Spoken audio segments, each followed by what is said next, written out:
Good evening, everybody. It's great to be here once again. Thanks for tuning in. Appreciate it.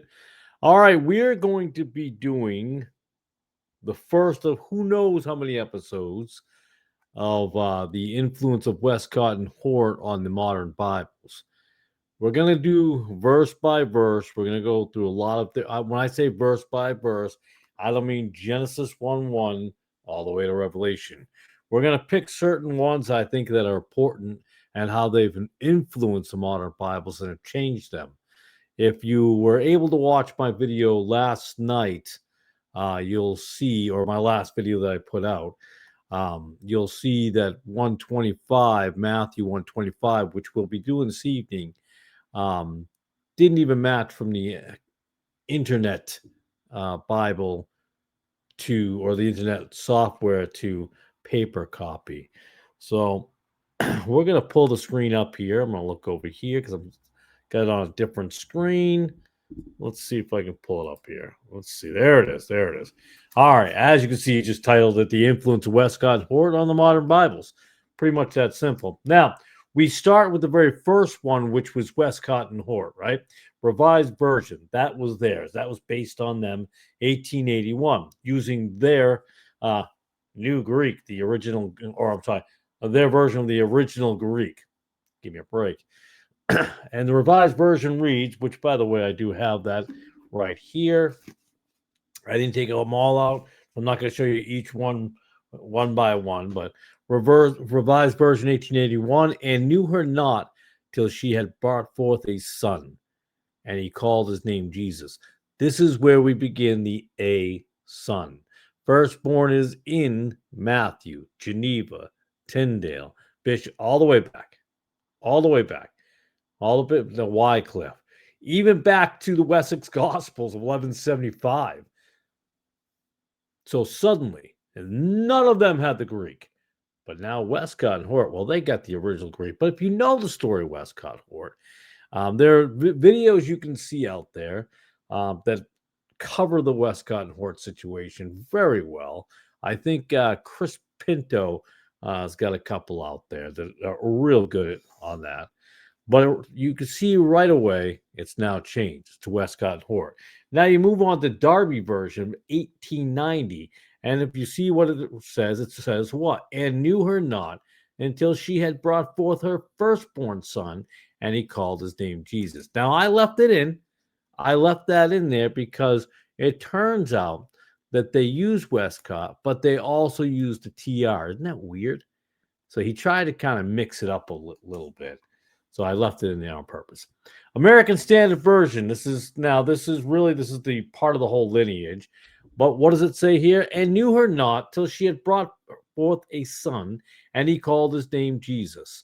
So 1901, it matches 1881, still on that same strain. It hasn't changed. We're sticking with a son. We go to the Emphasized Bible of 1902, which I do have over there.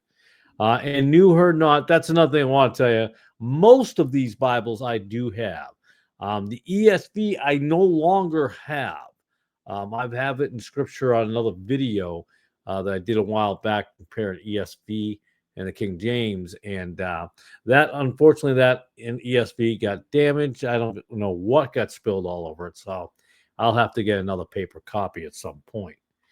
The Emphasized Bible, 1902, and knew her not until she had brought forth a son. I love these little dashes here. And he called his name Jesus, because that changed everything. And then you have the Ferrara Fenton version, 1903. Now, I find this to be interesting because it also uses Westcott and Hort, but somehow, even though they're using and rely on that text, pretty well known, it reads slightly different, but kept apart from her until she had given birth to her son, and he named him Jesus. My question here is, if you're using Westcott and Hort, how did you change it here? See, the deception, the lies, all start from 18. Yes, we can go to Tischendorf. I know, I get that. We can go back to that time frame.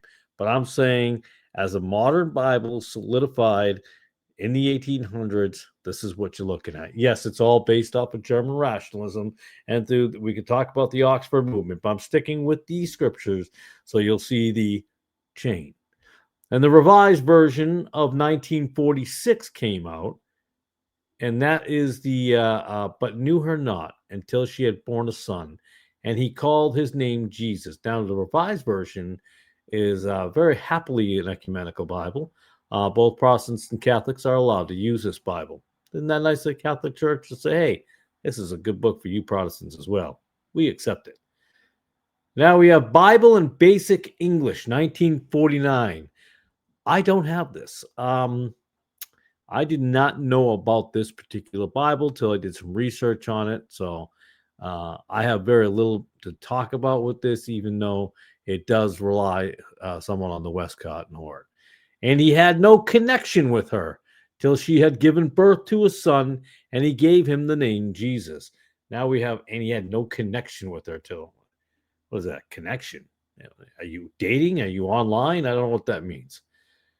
And this, a lot of people I find don't know. The New World Translation, the JWs, Jehovah Witnesses, 1950. A lot of people don't know that they used Westcott and Hort. But even though they used Westcott and Hort in their New Testament, even they changed a little bit of it. But he had no intercourse with her until she gave birth to a son, and he called his name Jesus. Now, they say they use Westcott and Hort, yet they can't tell me where they get this part of the scripture. They can't tell me what Greek translation they're using. A little suspicious, don't you think? New English Bible, 1970. But had no intercourse with her until her son was born, and he named the child Jesus. So now we have no intercourse with her until her son was born. I mean, this is true. They did not have relations, but they didn't talk like that as I hit the mic. Oh my goodness, I almost knocked myself out here. No, I'm kidding. Hopefully that does better with the volume on catching this mic. So I apologize. Pretty new at using this mic. I just put this in a couple days ago. Now we have the amplified version of 1965. But he kept her a virgin until she had given birth to a son, and he named him Jesus. All right, let's move on to the RSV Catholic version. I put that there on purpose. 1965. But knew her not until she had borne a son, and he called his name Jesus. Now, this is a Catholic version, and the reason I put this in here like this is they're using Westcott and Hort. Not only that, but previous Catholic Bibles actually had firstborn. I know that'll upset a lot of people. I'm a King James guy. I get it. I know. You're like, wait, it says the same as the King James? Calm down. They're not identical. But at least they had firstborn. You know, I'll give them that. But then they go ahead and change it to Catholics. Why? Because, again, you can call it conspiracy, but all that happens, the influence, the changes, but that's a whole other ballgame. The Living Bible, 1971, which I do have the first printing or the first run of that particular Bible. But she remained a virgin until her son was born, and Joseph named him Jesus. Okay. I like how they say Joseph in this one, and others they say he.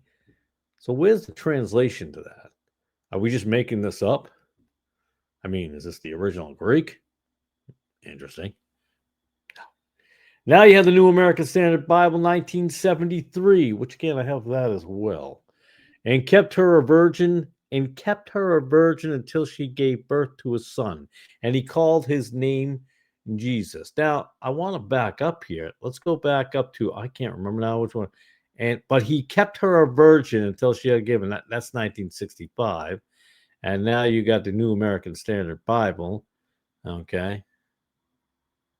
That's got now kept her a virgin. Now we go back to the American Standard Bible. Let's fly right back up here and knew her not. So we know it doesn't match there. Keeps on changing. And yet the King James does not. Interesting. Let's get down here. Where are we? And the New International Version. Now, this is a video. The last video that I made was about this. 1978, 84, and 11. Now, those were the full. So 1978 was the first complete NIV. 1984 was changed in 2011. I do not personally own the 1978, but I do own the 1976. I just happen to have it here, so I'll go ahead and show it to you. 1976 New Testament, along with the 84. It's over there, 1984, and I own the 2011. And it reads, but he had no union with her until she gave birth to a son, and he gave him the name Jesus. But the interesting thing here, now that's in the paper versions, the printed copies, but online you'll find that where it says union, it now says, not communicate. What is the word it uses? Now I can't remember what the word it uses. But you'll have to watch my last video to remember what it is. But it had changed online. So I don't use Bible software. Now, you have the easy to read version 1989. But Joseph did not have sexual relations with her until her son was born, and he named him Jesus. What is it? Bill Clinton? I did not have any relations with her. Come on. How did we change all that? We really just changed this. And again, they claim to use Westcott and Hort. Now we get the Revised English Bible.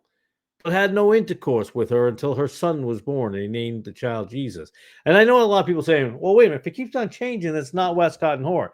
But if they claim to use Westcott and Hort, we got a problem here. Are they or are they not? They claim to do so. They say they're not using the TR, so where's this coming from? I'm telling you, we just make stuff up. That's exactly what they're doing. All right, English Standard Version, the ESV. Sadly, the ESV seems to have made its way into a lot of obviously charismatic churches, but a lot of SBC Southern Baptist churches, the Southern Baptist churches of the Rick Warren variety, the Joel Osteen variety. So this one says, but knew her not until she had given birth to a son, and he called his name Jesus. Can we just go back up a little bit here? Let's go back a little bit. I just want to go back up. I just want to compare something. And knew her not until she had brought forth a son, and he called his name Jesus. And knew her not till she had brought forth a son, and he called his name Jesus. Now let's get back down that ESV now. Gotta slowly get down there. But knew her not until she had given birth to a son, and he called his name Jesus. Interesting. English Standard Version came out under John Piper, actually wrote to, I can't remember the guy who did it, but John Piper was involved in trying to get this going and said, hey, you should buy out the rights of the American Standard and fix it. Fix what? It reads exactly the same as the Westcott Hort. I think it's 94% of the ESV matches the Westcott Hort. So exactly what did you change? And then you have John MacArthur, Legacy Standard Bible, 2021. But kept her a virgin until she gave birth to a son, and he called his name Jesus. So what we did here, we combined the lineage of the Westcott and Hort along with other stuff, which I don't even understand. But you'll find this does not match a TR. And five, I'll have to write them all down. 4 or 5 different Greek translations. It doesn't match. However, it does match the King James. So I'm just telling you now why firstborn matters.